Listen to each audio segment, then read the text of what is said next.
मेरे प्यारे बच्चों, आज हम उस विषय की तरफ आ रहे हैं जिसको कि देख कर के आप हमेशा परेशान होते हैं। कौतूहल निगाह से देखते हैं कि तारे क्या हैं, कैसे हैं, कहाँ से बने हैं। हमेशा हम लोग भी सोचते रहते हैं, बचपन में हम लोग भी सोचते थे।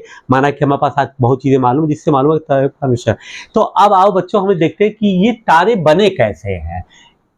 तो बच्चों, हम बिग बैंग की थ्योरी में हमने देखा था कि जब ब्लास्ट होता है तो ब्लास्ट के बाद जो हाइड्रोजन गैस का एक झुंड बनता है ना, एक क्लाउड बन जाता है जिसको कि हमने नाम दिया है निहारिका, या इंग्लिश में बोलते हैं नेबुला। अब इसी नेबुला के बाद जो नेक्स्ट फॉर्मेशन होता है, that is formation of star. यहीं पे तारों का निर्माण होता है।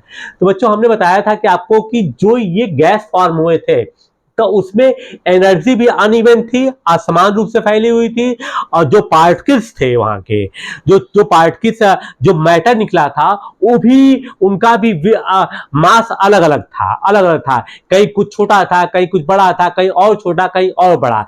मतलब क्या कि असमान वितरण आप कर सकते हैं कि unequal distribution of energy and mass.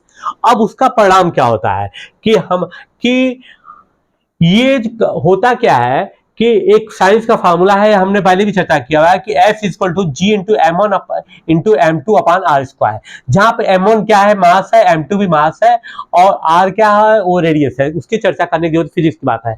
बच्चों, हम जब दो लोगों के बीच में रहते हैं, कोई भी दो पार्टिकल्स हमेशा एक दूसरे को आकर्षित करती रहती है, जिसको हम गुरुत्वाकर्षण शक्ति या ग्रेविटी कहते हैं।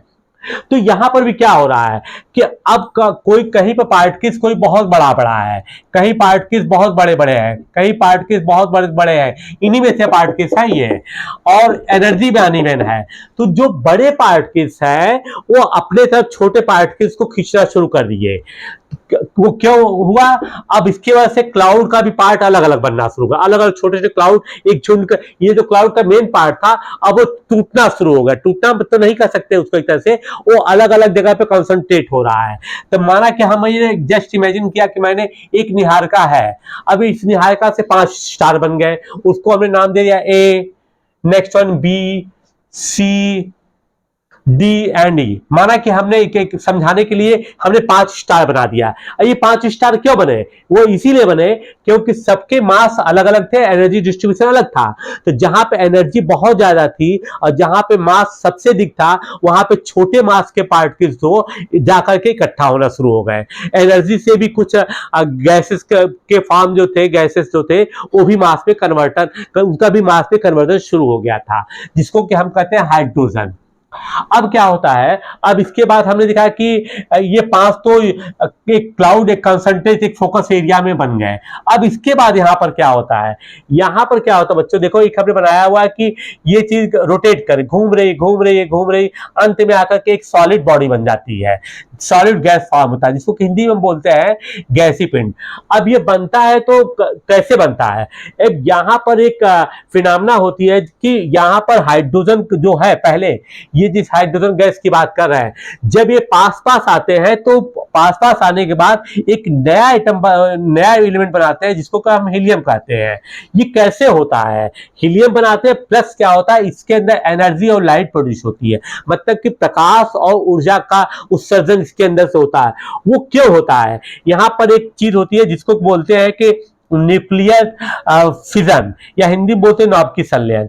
इसको मोटे तौर पर मैथमेटिक्स की लैंग्वेज इससे क्या समझ सकते हैं बच्चों, कि जैसे कि मान लो कि हमने ए पार्टिकल को लिया, ठीक है, और हमने बी पार्टिकल को लिया, जो इन दोनों को मिला करके मान लो कि हमने मेल्ट कर दिया। ये दोनों आपस में मेल्ट होने के बाद एक नया पार्टिकल बनाया।